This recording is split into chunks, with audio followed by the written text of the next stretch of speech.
Kung ang ibang Christmas decor ang inihahanda, may iba namang namimili na ng ihahanda sa Noche Buena para daw makatipid. May report si Katrina Son. 69 days na lang, Pasko na. Kaya may ilang nagsimula ng mamili para sa mga ihahanda sa Pasko. Si Ella Marayag, wais na misis daw ang peg. Namili na ng ilang sangka para sa mga putaheng ihahanda. Diskarte raw niya, bumili ng mga nakabundle tulad ng spaghetti na may kasama ng spaghetti sauce o mayonnaise elbow macaroni bundle. Mga kailangan kong bilhin, nililista ko na po. Tsaka hanggat malayo pa, bumili na po ako para po makatipid. Si Nash Cabanero, kada sweldo may inilalaan para makabili ng ihahanda.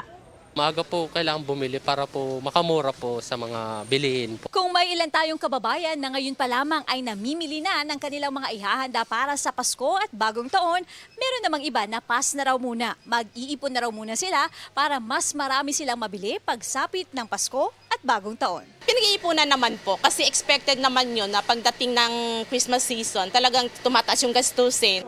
Paalala naman ni Stephen Kua, President of the Philippine Amalgamated Supermarkets Association. Napakalapit na, no? So, pwede nang bumili ngayon ng mga bundle packs, no? Ng mga sale items, no? Na hindi pa naman mag-expire. Maganda raw at makatutulong sa budget ang pagpaplano ng maaga. Katrina Son, nagbabalita para sa GMA Integrated News.